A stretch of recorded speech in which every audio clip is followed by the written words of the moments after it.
ஜீ Tamil news நேயர்களுக்கு வணக்கம். எல்லோருக்குமான தலைவர் அம்பேத்கர் என்ற நூல் வெளியீட்டு விழா விகடன் பிரசுரம் சார்பாக நடைபெற்றது. இதை வாய்ஸ் ஆஃப் காமன் என்ற ஆதவ் அர்ஜுனாவின் தலைமையிலான நிறுவனம் இந்த நூல் வெளியீட்டு விழாவை நடத்தியது. இந்த நூல் வெளியீட்டு விழாவில் விஜய் கலந்து கொள்வார் என்ற தகவல் வெளியான நாளில் இருந்தே கடந்த ஒரு மாதத்திற்கு மேலாக இது ஒரு மிகப்பெரிய பேசு பொருளாக ஆக்கப்பட்டது. என்ன காரணம் என்றால், விசிக தலைவர் தொல் திருமாவளவனும் அந்த மேடையில் பங்கேற்பார் என்ற அந்த ஒரு வார்த்தை தான் இவ்வளவு பெரிய சர்ச்சைக்கும் காரணமாக அமைந்தது. அந்த செய்தி என்று வெளிவந்ததோ அந்த நாள் முதல் தொடர்ந்து விஜயோடு விசிக தலைவர் திருமாவளவன் கூட்டணி சென்று விடுவாரா என்ற கேள்வி எழுப்பப்பட்டு கொண்டே இருந்தது. கட்சி தொடங்கி ஒரு மிகப்பெரிய மாநாட்டை நடத்தி முடித்த விஜய் அடுத்து எந்த மேடையில் ஏறப்போகிறார், அவர் என்ன பேசப் போகிறார், பத்திரிகையாளர்களை எப்போது சந்திப்பார் என்ற பல கேள்விகள் தமிழக வெற்றிக் கழக தலைவர் மீது தொடர்ந்து வைத்த வண்ணமாகவே இருந்தார்கள் பத்திரிகையாளர்கள். அதனுடைய தொடர்ச்சியாக இந்த நூல் வெளியீட்டு விழா குறித்த செய்தி வெளியான நாளிலிருந்து இன்றைய நாளில் என்ன விஷயங்கள் எல்லாம் நடக்கும், அதற்கு முன்னதாக என்ன விஷயங்கள் எல்லாம் நடக்கும் என்று பல விவாதங்கள் நடந்தன. அதே போல விஜய் இந்த மேடையில் என்ன பேசப் போகிறார், தொல் திருமாவளவன் இந்த நிகழ்ச்சியில் கலந்து கொண்டால் என்ன பேசுவார் என்று பல கேள்விகள் எழுந்து கொண்டே இருந்தன. இதற்கு இந்த விஷயம் தொடர்ந்து சர்ச்சையான காரணத்தால் தொல் திருமாவளவன் அவர்கள் இந்த நிகழ்ச்சியில் நான் கலந்து கொள்ளப் போவதில்லை என்று அறிவித்தார். அது மட்டுமல்லாமல் செல்லும் இடங்களிலெல்லாம் இது குறித்தான கேள்வியை கேட்காதீர்கள் என்று அவர் ஊடகவியலாளரிடம் கேட்டுக்கொண்டார். அப்படியாக இருந்த நிலையில் நீதிபதி சந்துரு அவர்கள் இந்த புத்தகத்தை பெறுவார் என்று அனைத்து நிகழ்ச்சி அமைப்பும் மாற்றி அமைக்கப்பட்டது, தொல் திருமாவளவன் அவர்கள் கலந்து கொள்ளாத காரணத்தால். ஆனால் ஆதவ் அர்ஜுனா இந்த நிகழ்ச்சியில் என்ன பேச போகிறார் என்ற எதிர்பார்ப்பும் இருந்தது. தொடர்ந்து ஆதவ் அர்ஜுனா ஆட்சியிலும் பங்கு அதிகாரத்திலும் பங்கு என்ற முழக்கத்தை விசிகாவிலிருந்து தொடர்ந்து முன்வைத்துக் கொண்டே இருந்தார். அதே கருத்தை தன்னுடைய மாநாட்டில் விஜயும் முன்வைத்தார். அப்போது இருவருக்கும் பரஸ்பரம் ஏற்பட்டு விடுமோ, இருவரும் கூட்டணி அமைத்து விடுவார்களோ என்ற பல கேள்விகளும் யூகங்களும் எழுந்து கொண்டே இருந்தன.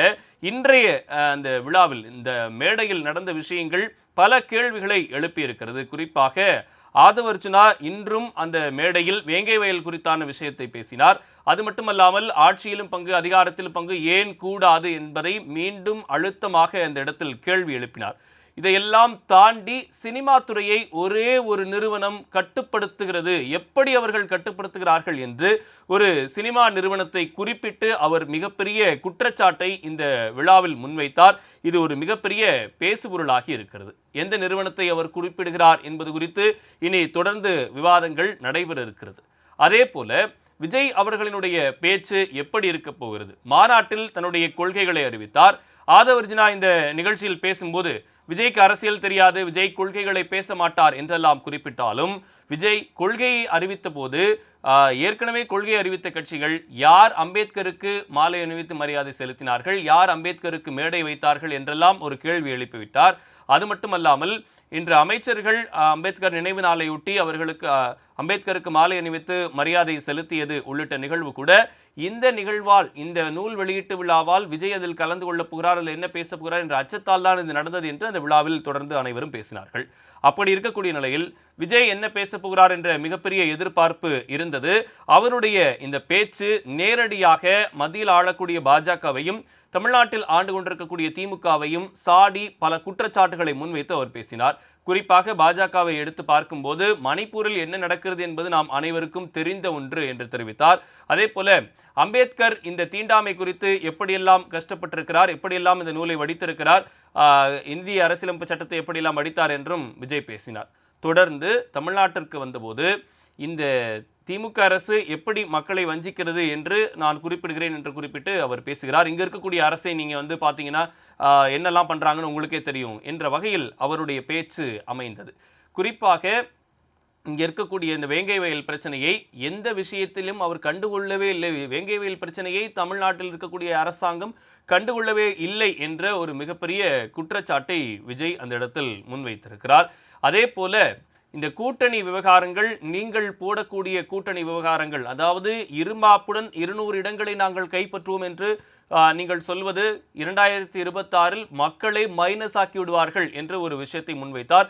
திமுக தொடர்ந்து 200 இடங்களை நாங்கள் 2026 கைப்பற்றுவோம் என்று அவர்கள் செல்லும் இடங்களில் எல்லாம் முழக்கம் வைத்து வருகிறார்கள். தேர்தல் பணிகளை அவர் திமுக தொடர்ந்து மேற்கொண்டு வருகிறது.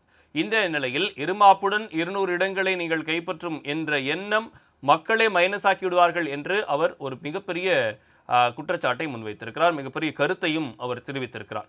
அது மட்டுமல்லாமல் திருமாவளவன் பற்றி பேசியவர், நிகழ்ச்சி முடிந்து நன்றி தெரிவிக்கும் வேளையில் திருமாவளவன் பற்றி பேசியவர், திருமாவளவனால் இந்த நிகழ்ச்சியில் அம்பேத்கர் பற்றிய புத்தகத்தை வெளியிடக்கூடிய நிகழ்ச்சியில் திருமாவளவன் அவர்களால் கலந்து கொள்ள முடியாது என்றால் எவ்வளவு பெரிய அழுத்தத்தை திருமாவளவன் சந்தித்திருக்கிறார் என்று என்னால் புரிந்து கொள்ள முடிகிறது என்று விஜய் பேசியிருக்கிறார். ஏற்கனவே விஜய் ஏதாவது முழுமையாக பேசுவார், அவருக்கு எதிர்வினை ஆற்றலாம் என்று அனைத்து கட்சியினரும் தயாராக இருக்கிறார்கள். பாஜகவினுடைய தலைவர் அண்ணாமலை லண்டனிலிருந்து திரும்பி வந்தவுடன் அவருக்கு எங்கே பதில் சொல்ல வேண்டுமோ அந்த இடத்தில் நாங்கள் சொல்லுவோம் என்று தெரிவித்திருக்கிறார். தற்போது மணிப்பூர் விவகாரம் பற்றி அவர் பேசியிருக்கிறார். வேங்கை வயல் பிரச்சனை குறித்து அவர் பேசியிருக்கிறார். இருமாப்புடன் 200 என்று திமுகவினுடைய அந்த 200 இடங்களை அடைய வேண்டும் என்ற இலக்கு குறித்து அவர் கடுமையான விமர்சனத்தையும் தெரிவித்திருக்கிறார். இனி வரக்கூடிய நாட்கள் விஜயை விமர்சிக்க முழுமையாக அவரே கண்டென்ட் கொடுத்திருக்கிறார் என்றுதான் சொல்ல வேண்டும். அந்த அளவிற்கு இந்த நூல் வெளியீட்டு விழா மிகப்பெரிய பல சர்ச்சை கருத்துக்களை உள்வாங்கிய ஒரு நூல் வெளியீட்டு விழாவாக இது அமைந்திருக்கிறது. பார்க்கலாம் என்ன நடக்கிறது என்று தொடர்ந்து.